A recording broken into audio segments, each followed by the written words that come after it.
I want to put this message title, Have Nothing of the Devil on you nor in you. Now, the devil has superstores, supermarkets. The devil has all kinds of things to advertise his presence, and he's always trying to get people as model, to wear his thing. And there are certain dresses, you go in a store, you buy, you wear the devil's dresses, because what that dress can do, it will provoke promiscuity, and that's why certain people of certain profession, I don't know if it's profession of certain people, like prostitutes. Back in the days, you could recognize a prostitute when you're driving by. Surprisingly, each time they have to change their style, because normal people keep taking their styles. There was a time when you could tell so and so is the way they will do their hair, the way they will dye their hair, a certain thing. But before you know it, the general public is so lazy. They keep borrowing from these people. So Satan continues to do things to make sure that you carry his identity with you. So the best way to live a Christian life, or victorious Christian life, is to have nothing of the devil. Nothing of the devil on you or in you. And it's hard, because they are all around you, traps. You can find yourself in traps easily with the devil's stuff. So the things on you are easy. Certain t-shirts, what they say, if you wear that thing, it says, it advertised, that t-shirt says what it is. Some of them have curse words in them. Some of them say, so if you wear that, you're really wearing the devil's t-shirts. But there are also certain style that shows so much, anything that's not honoring God is of the devil. You're not in a world where there's a middle. You're either just doing something toward God or toward the devil. So it's very important to understand that. Very, very important to understand that. So I'm going to read a verse for you. Before I read, you can see the picture here. It's a man who's hiding in something.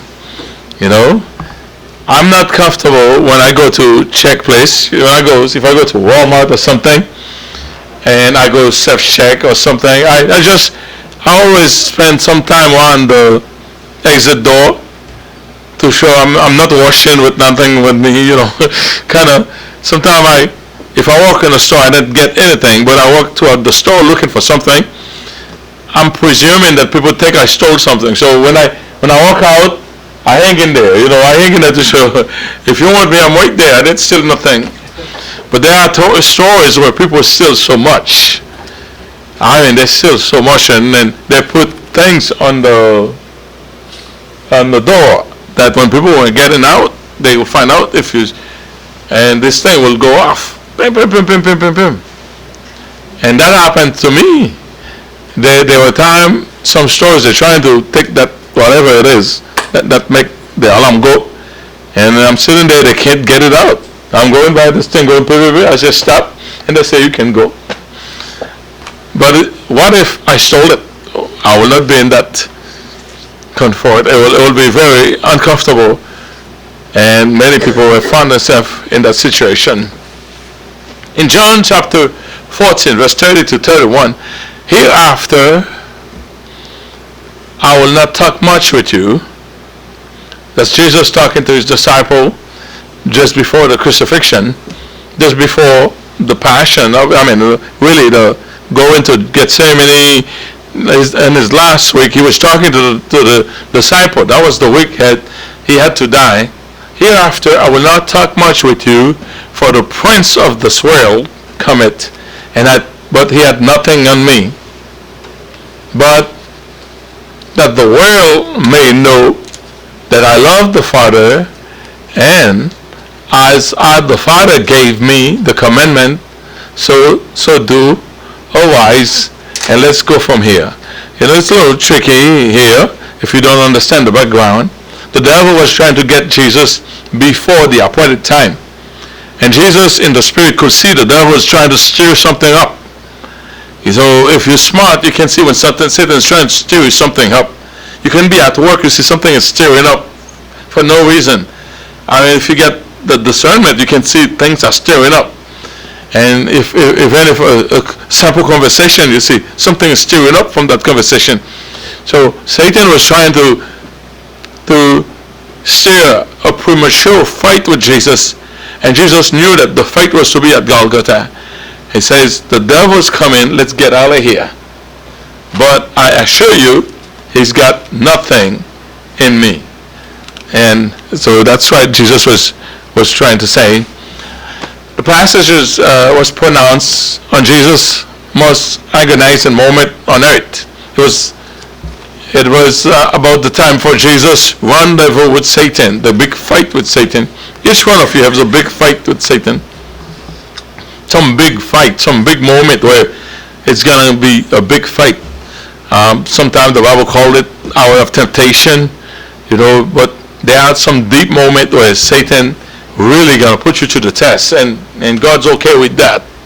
I don't like when God gives green light, but sometimes God gives the devil green lights to attack you, the same way he gave it for Job.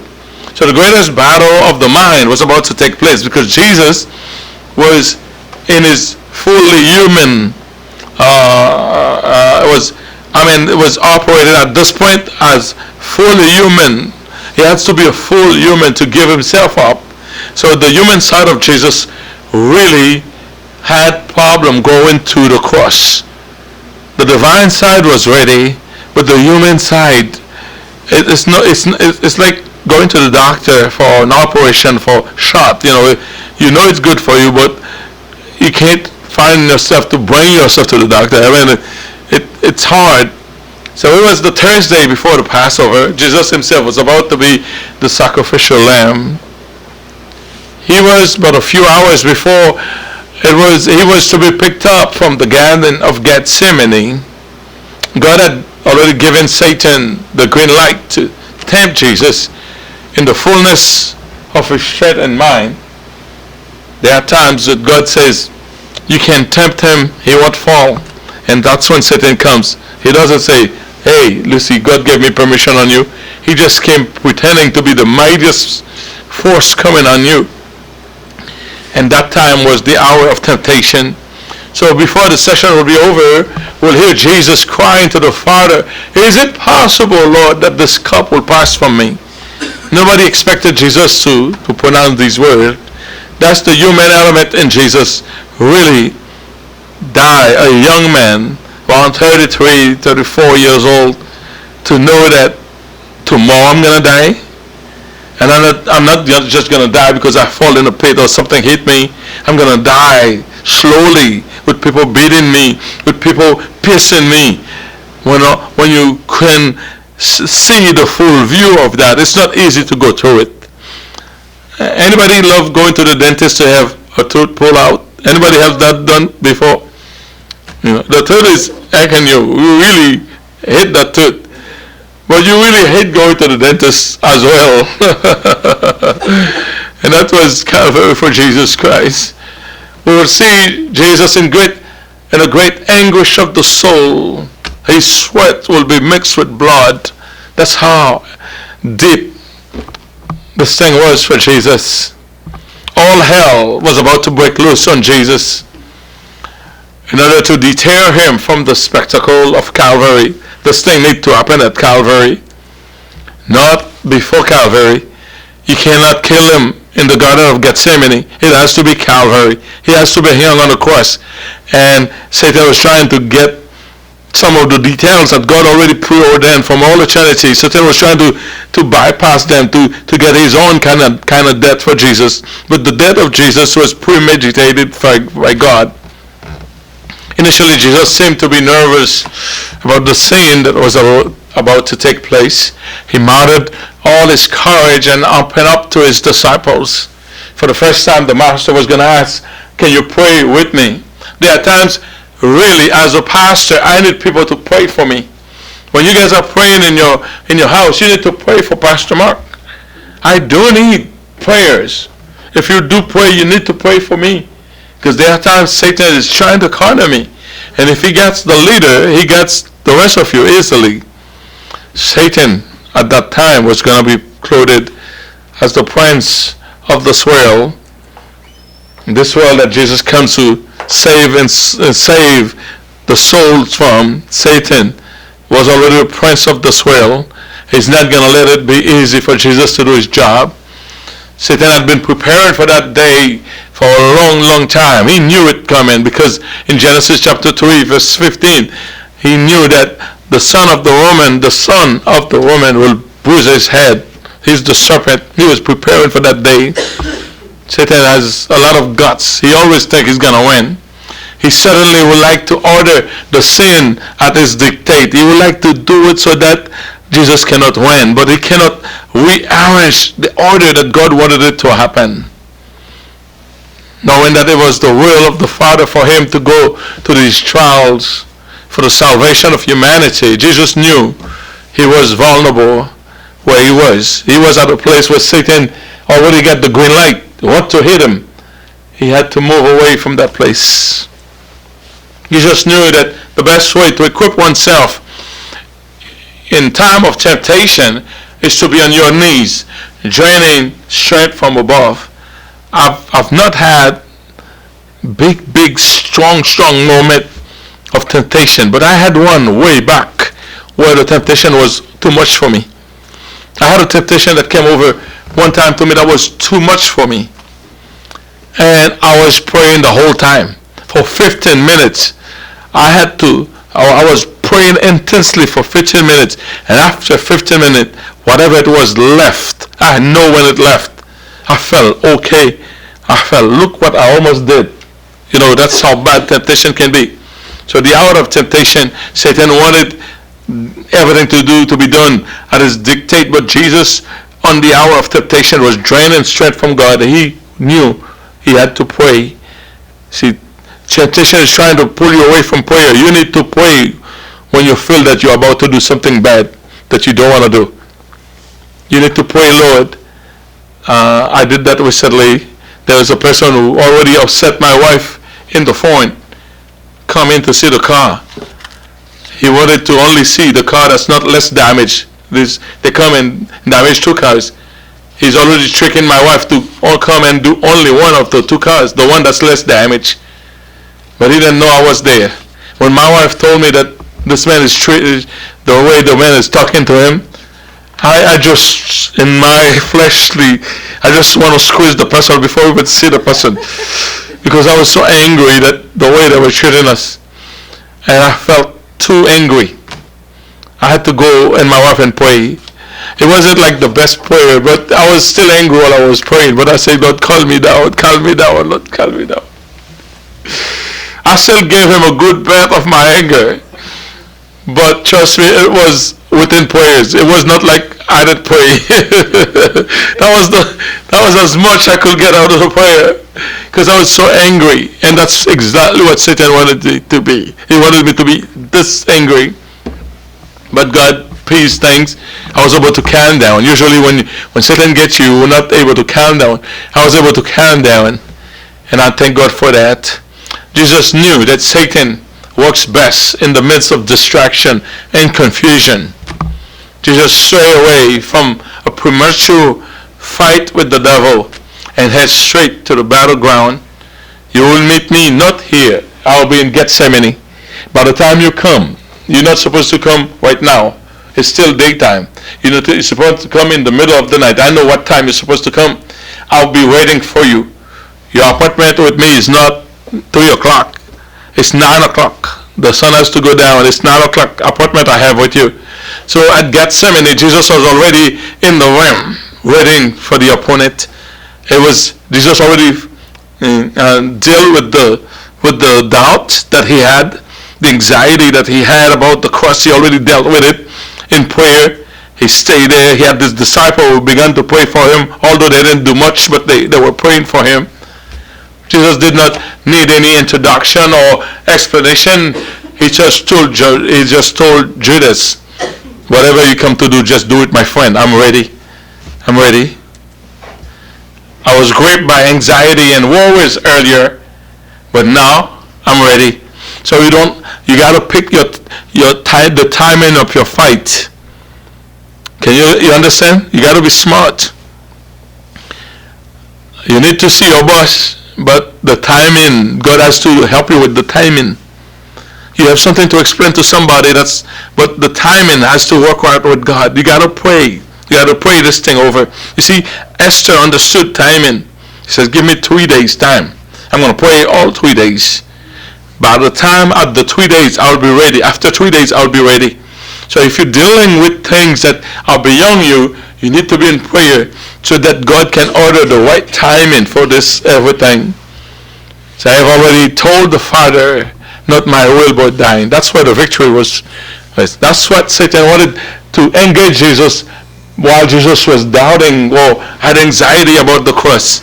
Jesus prayed and prayed, Father, is it your will that I will not, can this cup pass from me? Can this cup pass from me? The silence means no. You have to drink it. Father, again, can this cup pass from me? No. For this mission, you have to drink the cup just as is. And Jesus says, okay, not my will, but your will. That's where the victory is. That's where. After that, he can fight Satan. After that, there's no doubt. See, when God gives you that, when you pass that moment, you're ready for the fight. But Satan wanted to fight before. He wanted the fight where Jesus was still agonizing over the cross. After the prayer, I'm now fully on board with the mission. That's what Jesus was saying.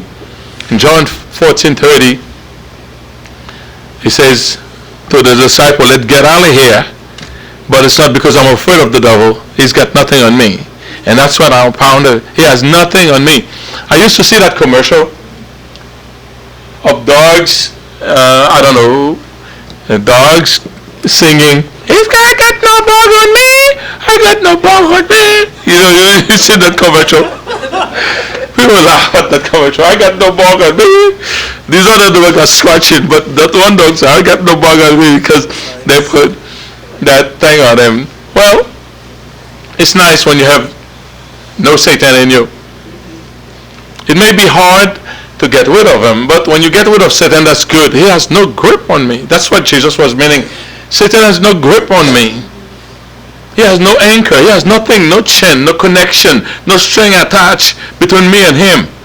I know he wants to destroy me, but he doesn't have that vantage point on me. He's got no anchor on me. He's got no string attached in me. He has no deposit in me. Well, you spent last night watching horror movies. He has a lot in you.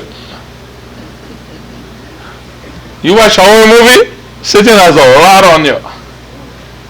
A lot on you. A lot on you. There are certain things, certain sport, certain violent sport. You watch them, people smashing people's head. He has a lot on you. Because I was hooked in those things once. When I was hooked in wrestling, back in wrestling, it was hot one, 80s, late 80s. I was violent. Even when I'm watching, even my father, if it passes for me, I was so into it. I want to push anybody who's on my way. It's like I was possessed when I'm watching these things. They make me violent. See, right now I don't watch boxing, people trying to blow people's head out. That's all it is. Looking for the head. Give you a knockout, you can't get up, I win. But even if you die after that, I don't care. I make my million. You know. See, you gotta make sure you understand what's going on. And I'm not preaching about Wesleyan and stuff. But whatever you intake, whatever you take in, if it belongs to the devil, he's gonna come back and require it. You watch a film, you know, nudity is in it. Satan has something in you. He deposits this thing in you. You see, you watch what you're not supposed to watch. He's got something in you. You drink what you're not supposed to drink. You're drinking alcohol. You get drunk. He's got something in you. You sneeze in. How do you call it? Smoking. It's legal now. Marijuana. You're not gonna drink. You know, he got a lot in you. He's got a lot in you. Okay. If you steal people's stuff, he's got a lot in you. If you curse in your mouth, you curse it when you're talking to people, you curse it. Satan has a lot in you. See, he has no deposit. Jesus says, Satan has no deposit in me. I'm clean. He has no vice in me. He can't find no vice in me. You lie. Everything you say is a lie. Even when they say, what's your name? You give another name. That's how a liar you are. Satan has a lot in you. A lot in you. You envy. You jealous. Satan has a lot in you. See, all these things that people do, they're doing it. And another thing Satan get a lot on people, anger. You know, anger. That's not, you know, anger where you snap, you know. He has a lot in you.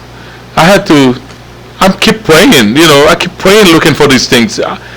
Because Satan, when he knows you're trying to get rid of him, he hide them and wait for the moment. Oh, that was there? That was there. You didn't even know it was there. So Jesus said he could not find no hate. He could not find no lie in Jesus, no hate, no jealousy, no envy, no duplicity in Jesus. Jesus was fine. Satan is very nervous when he walks around people that he can't find a hole.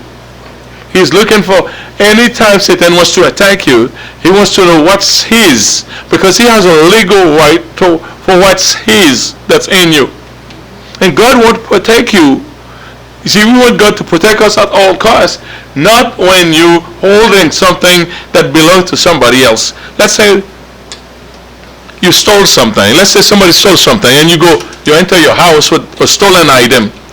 Your parents want to protect you, but they can't protect you. You get stolen items. Even if your parents say, you can't talk to my child like this. You can't talk to my child. And then they say, he stole something. No, he didn't steal. And did you steal something? I didn't steal. And then while you're doing it, they find out you stole that thing. Can your parent protect you from being handcuffed after they found something that you stole? You understand? If you stole something, your parent can protect you from going to jail. Nobody can protect you from going to jail if you steal something, even if they like you, because that other person legally has the right to make you to punish you for what you've done to them. This is exactly what happened. Even if God is a mighty protector, you're lying, you know, you're having a sexual relationship while you're not married, or you rude to people. You arrogant, you steal, you cheating? You cheating? I'm not looking at people. You cheating? And God gonna protect you while you cheating? No, God won't protect you while you're cheating. Because you got something of the devil in you. Satan always wants to give you something for free. Take it, try it. Once you get something of the devil, he's got something in you. Get something in you. And then sometime when you mature Christian, the things you get are so cunning, you don't even see it. A little jealousy, a little hatred, a little envy, a little deception, you know, half true. You're not a liar, but you're a liar. You're not a mighty liar, but you just stretch the truth. You just stretch the truth, you know, like an elastic. But it's not a lie, because there's so much truth in it. You're a liar. And you tell a lie, Satan gets something in you. In order to be victorious, he must have nothing in you. Satan is paralyzed when he sees a Christian with a clean heart, for he knows that God will likely grant him his petition. If you're a Christian and you're praying to God, you're praying against Satan, Satan cannot overtake you. Satan cannot permeate the lives of the children of God who are walking in holiness. I've put it, walk, that's an earlier message. I had a second one I sent. Walking in holiness, except under strict permission. God can say you can do that, but no, you can't do that. So my question to you is, how much of the devil's stuff do you have in you? In what area is Satan lording in you, in your life? What is it that you need to get rid of so that Satan can no longer speak to you in its sort of a way? There's a guy, I learned this in Creole, but I don't know if it makes any sense in English. He went to a ball, but he borrowed people's clothes to go to that ball because he didn't have good clothes to go to that ball. When he got to that ball, he's dancing, kind of making stretchy move with that guy's clothes. The guy was in the ball and says, remember, it's not yours. If you rip that thing, you got to give it back to me. He was so ashamed. Why could the guy talk to him that way? Because he was wearing something that's not his. Now he goes back home, and because he was vexed, goes back home, and now his uncle say, how come you're not at the ball? He says, so and so, my cousin just vexed me in front of everybody because I was dancing. And then the uncle said, don't worry, you can wear my clothes. He says, you can wear my clothes and go to that ball. And that uncle went to that ball too. And he was dancing. Now the uncle said, you can dance all you want with your uncle's clothes. Dance all you want with your uncle's clothes. He was again embarrassed. Why he was embarrassed? He was embarrassed because he was wearing somebody else's clothes. Whether that person was nice with him or that person was rude with him, they had a right to talk over the clothes he was wearing because the clothes was not his. So it's look for whatever area Satan is lording on you. Sin gives access to the devil. That's why it says, be angry and sin not. Even when you're angry, you got to keep praying, Lord, don't let me reach the burning point, the boiling point. Everybody has a boiling point where you're gone. You keep praying for that boiling point, And I found out that the other day I say that somebody sent me. There was somebody who I was in communication with, and because I was predisposed to be angry, I didn't even see what the person say until later. What I see the person says was not what the person says.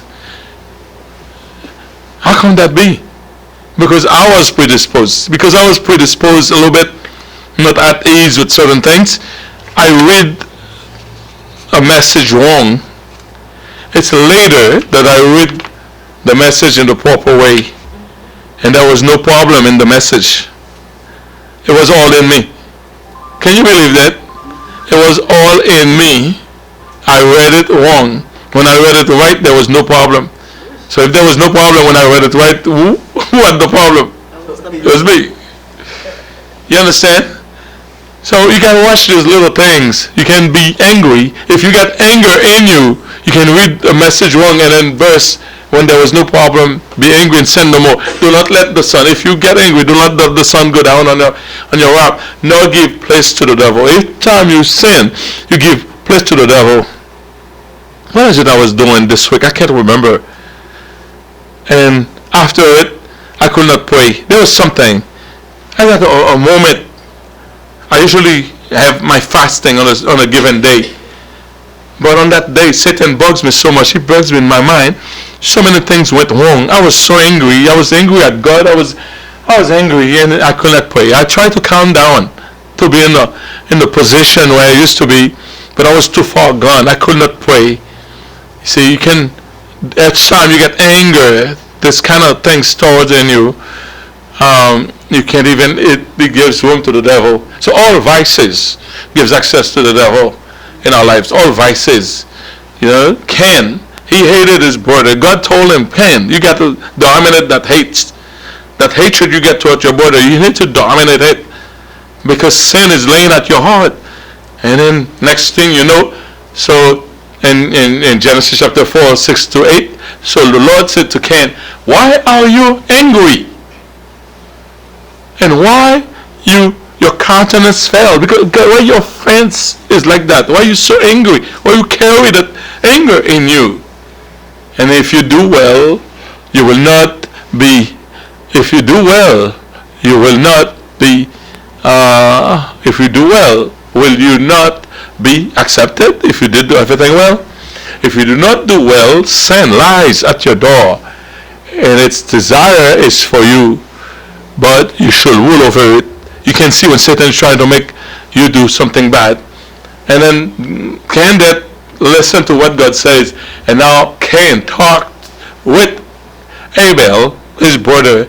And it came to pass when they were in the field that Cain rose up against Abel, his brother, and killed him.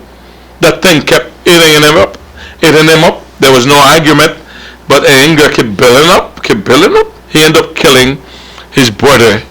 David committed adultery because by killing an innocent man, because he was overcome by lust. The sin was in him. He had lust.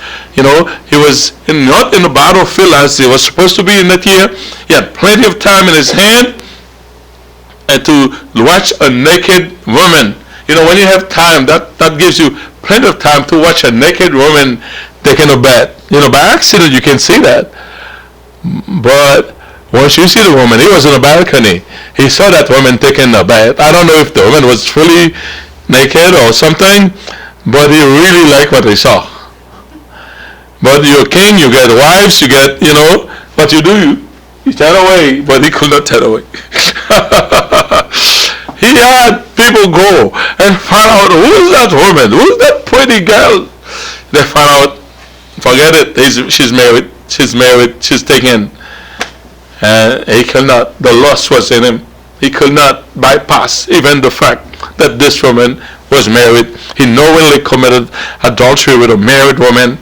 And at last he managed to have her husband killed in the battlefield in an effort to hide his guilt. When sin is not casted out in the heart, sinful action will soon follow.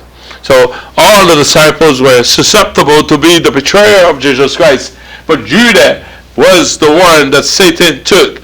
Judah was the one for the job. Why? Because Judah was a thief. He was already a thief. He was stealing. He was stealing the money. He was the money holder. He was stealing that money.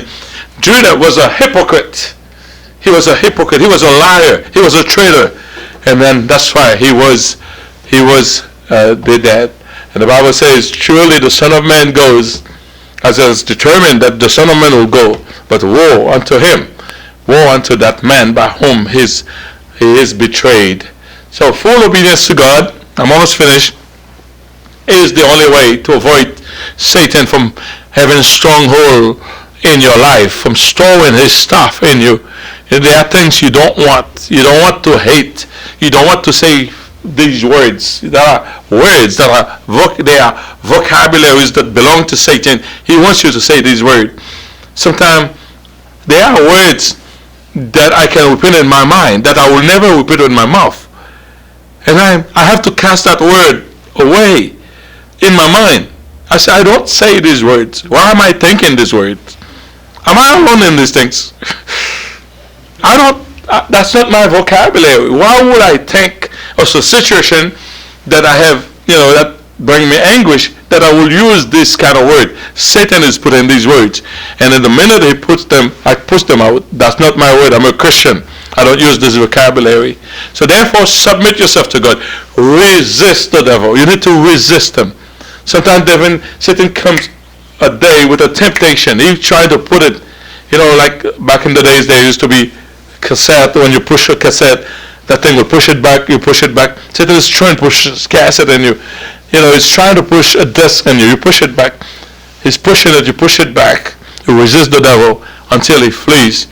And Romans 6 verse 12, 13 says, therefore, do not let sin reign in your mortal body, that you should not obey to his desire.